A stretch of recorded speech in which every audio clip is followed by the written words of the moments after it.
Welcome back to Crit and Crit. I am Axion. I'm Scint. And we are continuing through the last sections of Final Fantasy V. Ow!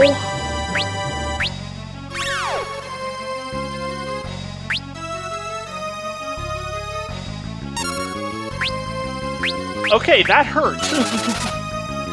Looks like it. We are continuing through the last section of Final Fantasy V, and the last book of the Harry Potter series, Harry Potter and the Deathly Hallows. It's been a long ride. And, well, characters rarely stay the same, even over the course of one book. And, I think it's time we do another check-in on how far some of these characters have come since we first met them. So who do you want to start with first? I think the obvious one to start with first is the first one of the characters that we were introduced to, Harry. We technically met Dumbledore first. Okay, that's fair, but that was in a flashback that really wasn't, you know, given much detail. It's a prologue, not a flashback. The action flashes forward after that. We meet Dumbledore and McGonagall, like Hagrid. Yeah, you know what? Yeah, sure. Let's go ahead and start with Dumbledore then. I mean, if you wanted to start with Harry, we can. We just didn't meet him first. No, you made a good point. Well, Dumbledore is a lot less active in this book than he's been in prior books. He's a bit dead, but we do see him. He shows up as basically kind of a ghost. Is this book now directed by M. Night Shyamalan? I mean, you couldn't ruin it.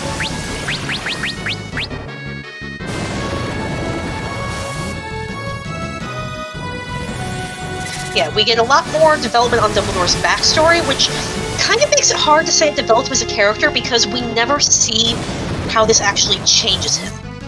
We learn it all posthumously, so we never see it impact him personally.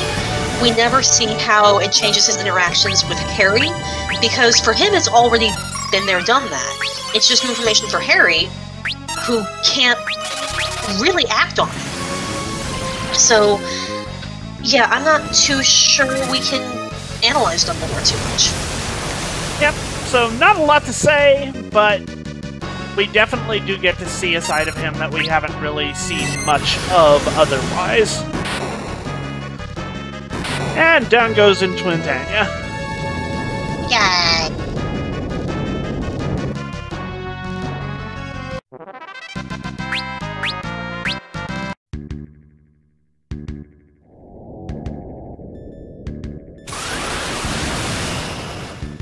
Please tell me I get a save point. You get a save point? But do I actually get a save point? I don't know, I haven't played Final Fantasy V in years. You know more about the game than I do. I'm just telling you what you told me to tell you. So, who next? Well, next would be Harry.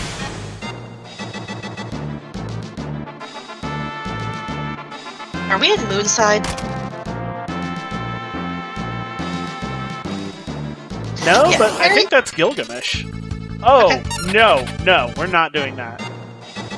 Yeah, Harry, has changed a fair bit, because remember, when we first meet him, he's the newcomer to the world who, needs to be taught everything about being a wizard because he's the audience surrogate. By the time we see him in the last book, he's kind of come into his own more. He's more of a distinct personality than the audience insert generic that he kind of starts off as. Yep, that was the big point I was going to make. He's stopped being as much of just the guy who stands in for the audience, since nobody else, since the reader is expected to not know as much about the setting, and he has thoroughly come into his own as a character in his own right.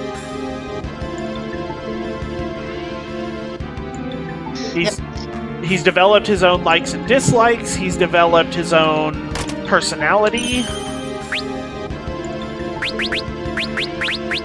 And he's confident enough to take a stand in his own beliefs, even against the leader of the wizarding world, multiple times.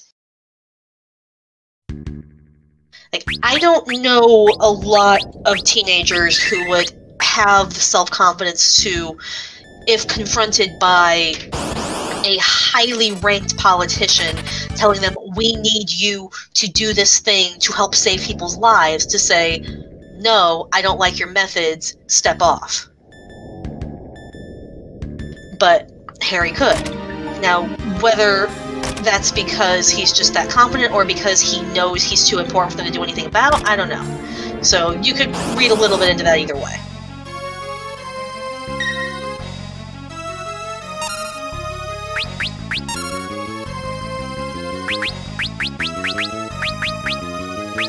He's not as reckless in some ways. More reckless than others, given that he's willing to completely just start camping out in the woods looking for random stuff with no direction.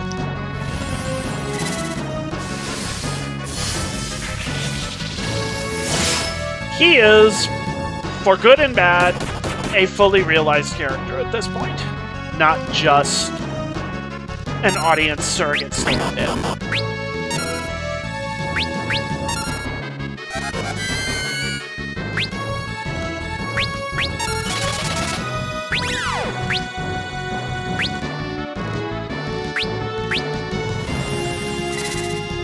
So, that brings us to Ron and Hermione. Both of them started off a little more developed than Harry because they didn't also have to shoulder the burden of being the audience stand-in. Ron has very much come into himself, though it took him longer than the other two because he was always consciously aware that he was not as naturally gifted in the same ways that they were, and Ron's Krillin. Oh, good grief. You're not wrong, though. You're not wrong. It's like, he does his best to keep up, but he's never going to be on the same level as the other characters. He's still nothing you want to screw with, but he's consciously aware that he kind of lags behind. And it actually comes to a head in this book where, partly because he's carrying around, you know, a Horcrux the whole time and things are not going well at Yule campsite, actually storms off and quits the group for a while, and then can't get back to them because of how they've been traveling. For quite some time. But he does fully redeem himself, saves Harry's life, and no more issues after that. I am sorry for comparing this to DBZ again.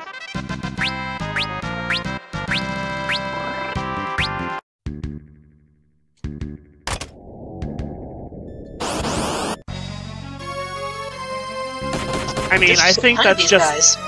Yeah, I think that's just a thing at this point for us. I don't even like Dragon Ball Z that much.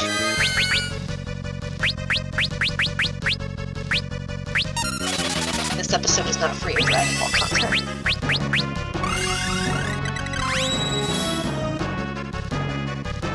Hermione, on the other hand, has, I think, probably changed the most. Yeah, Hermione of the main three has definitely had the most development. Yep, she started off pretty firmly defined as the bookish one, the smart one. I will look it up and find the answer if I need to, but I will find the answer. That hasn't changed. What has changed is how willing she is to adhere to rules for the sake of it. As we recall, the first movie gave her this lovely line of, "We could have been killed or worse, expelled." I don't think she cares about being expelled so much anymore. Given that she was right up there with Harry for like, no, we're not going back to school, we're gonna go hunt these Horcruxes down. She is the only reason they're able to go on the hunt because she had the foresight to pack bags for them and took them with her, even to the wedding, just in case. She's the one who basically organized their underground rebellion freedom fighter army under Umbridge's nose. She captured Rita Skeeter and blackmailed her into silence after everything that went down in the Triwizard Tournament. Yep. Hermione is terrifying, and you desperately need a Hermione on your side.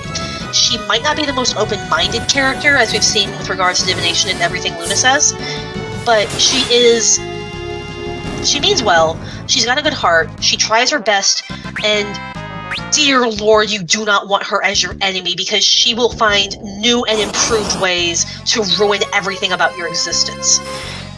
And knowing that she could have been targeted as, a Muggleborn, she went so far as to alter her parents' memories to forget about her so she could put them somewhere safe in case something happened to her. Knowing that she'd be able to go back and get them once all was safe, but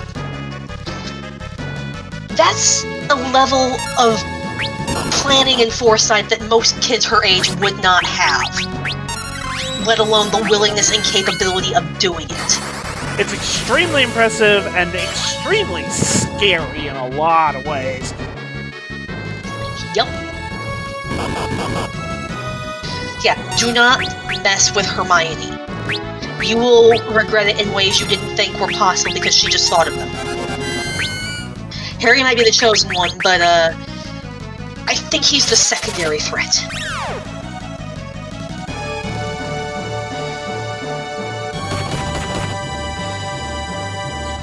I'm going to touch on a character you probably weren't going to bring up, Dudley, just because it is a big deal, but it's so small. You know what? Yeah, that's fair. Go ahead. When we first meet Dudley, he is just a spoiled, screaming brat who resents Harry's very existence, likes nothing more than taking things from him, and must have more presents every year no matter how good and expensive they are.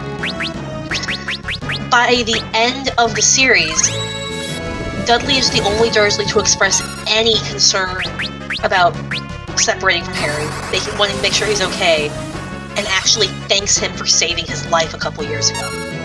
They shake hands. This is the most affection and friendship those two have ever shown each other.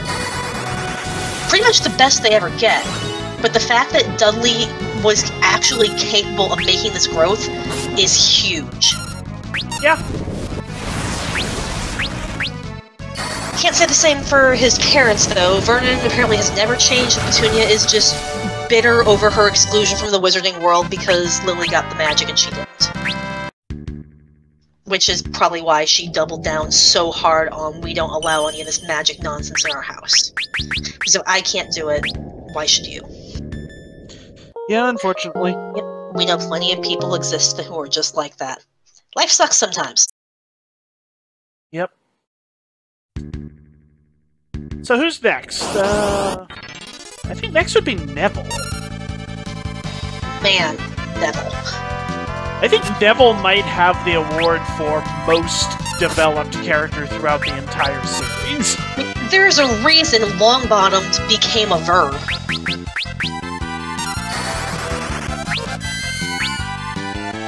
You've heard that, right?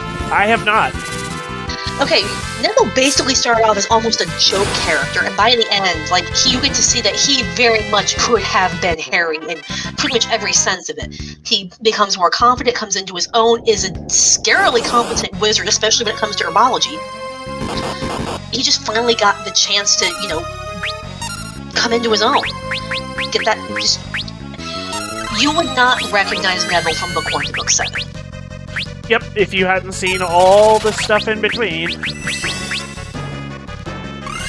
Yep. So yeah, to Longbottom is to basically, I guess grow the beard. That I have heard of. I know, you live on TV tropes. Not as much as I used to. Let's see, Luna. I don't think it's changed too much, but we also met Luna rather late in the series. Luna is one of those characters that develops by just becoming more of what they already are. Yeah, and also, we didn't meet Luna until the 5th book, so by that point, the rest of the main characters that we'd met had already undergone a fair bit of development, so she didn't have as much room to change. Speaking of characters you met early on, Ginny. Yeah.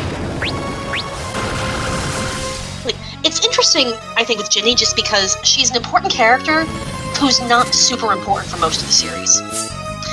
She's just there in the background as Ron's sister, who has kind of a thing for Harry. So most of her development just kind of happens while she's doing her own thing.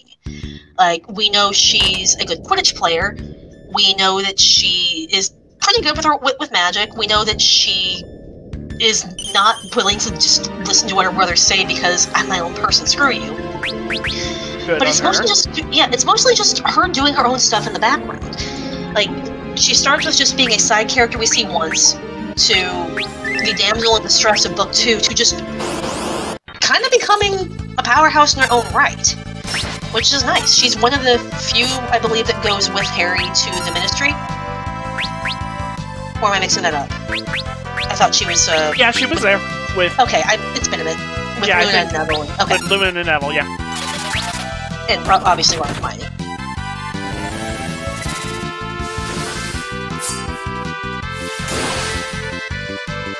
So yeah, she goes from being just a shy little kid to a very confident and outspoken young woman.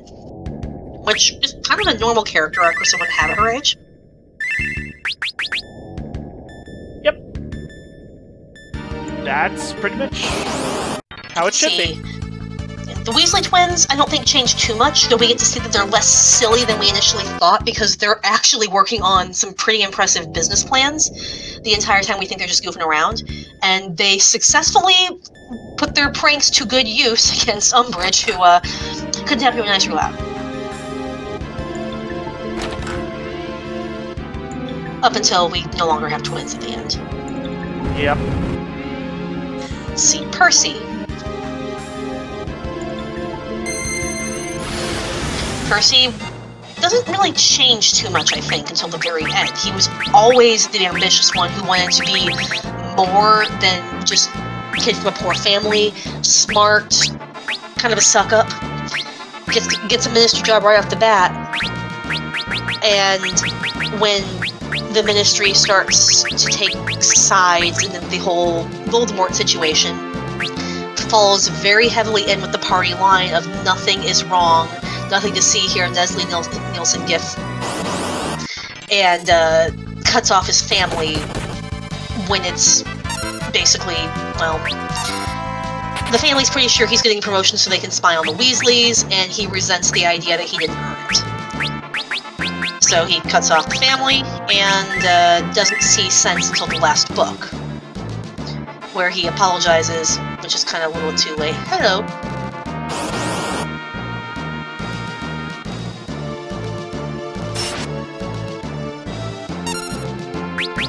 Take yoga mesh, that's nice.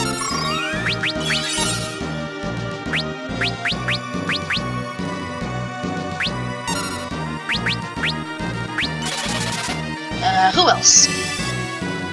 I think we've run through most of the minor characters that were introduced in the first few books, so I think the main ones to look at next are the professors. Oh, we can look at Malfoy. Oh, did I forget Malfoy? Yeah, I wasn't sure if you were going to say we've looked at most of the young heroes, but yeah, Malfoy has basically only changed the fact that he's gotten some humble pie. Like, he is very much the epitome of, my dad works at Nintendo, bow down cretins, until his dad loses favor, and he's doing Voldemort's bidding and looks clearly distraught and terrified the entire time. And, you know, doesn't look like he's had too much of an attitude adjustment other than he got kicked in the shins once by the end of the series.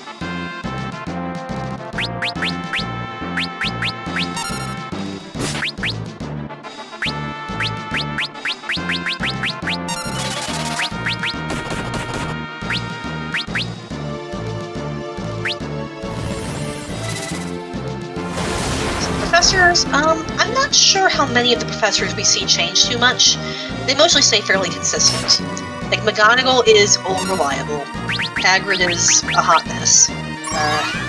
Flitwick exists. Professor Sprout exists. Professor Trelawney, does change slightly. Never into the, you know, like, I can teach more than one way and adapt my teaching style to other students, but becomes a little bit more adaptable in dealing with, you know, the Harry situation.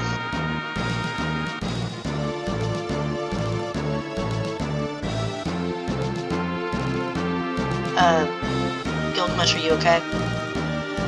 Yeah, he's leaving.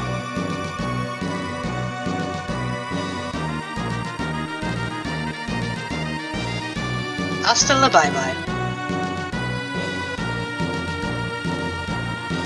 Like, I guess Snape is probably the most dynamic of the professors in some regards, but... Definitely. Well, I would argue that.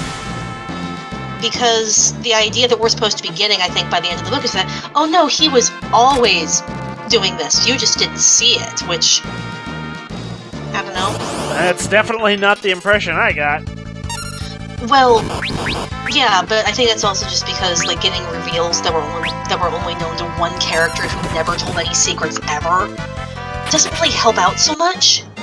Like, the only reason we know it's true is because, like, it's not like he's told us, he's just ripped the memory out of his head. But even that is, like, I don't think it changes his character. It gives you a different perspective with which to read his character, but it in no way negates the interactions that all the characters had with Snape. Like, we now know that he killed Dumbledore because Dumbledore told him to when he was dying anyway, so no harm, no foul, I guess. But does that change the fact that Harry did not know that when he watched his mentor die? Not really. Like, we know that Snape was horrifically bullied by the Marauders when he was in school, but does that change the fact that he has been going out of his way to unleash that same bullying onto any student he doesn't like? Not at all. Yeah, it gives you slightly different perspective on his personality, but it does not really change him as a character. I don't think he developed at all. We do not want to fight that guy right now.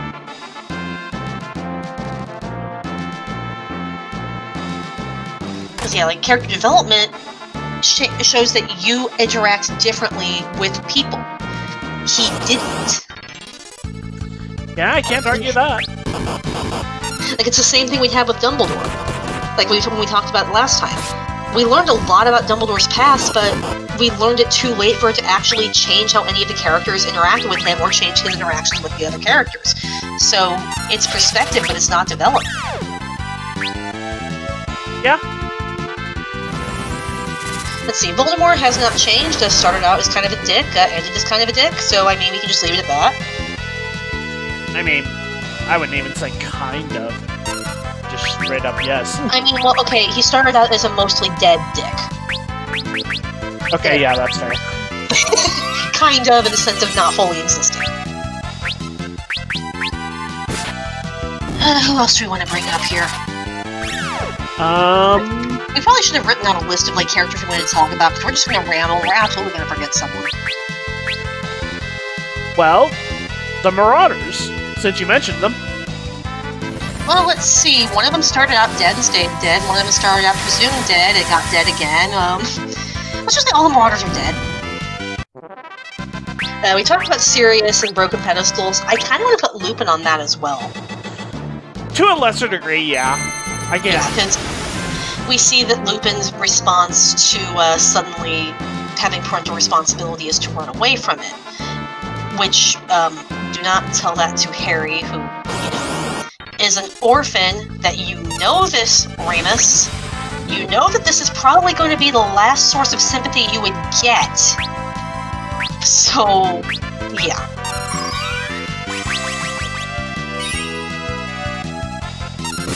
So, yeah. Kind of put some different perspective on things, with Lupin having always been, like, the responsible one of the Marauders, and suddenly reversing course on that. It always sat badly with me.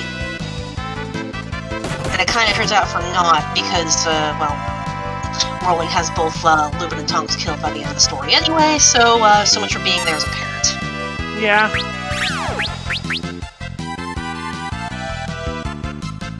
You know what? Forget this. This is not worth it.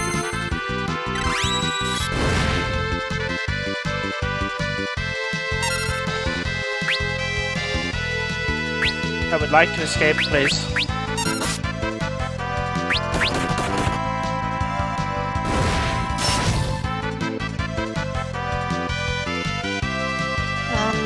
Who else?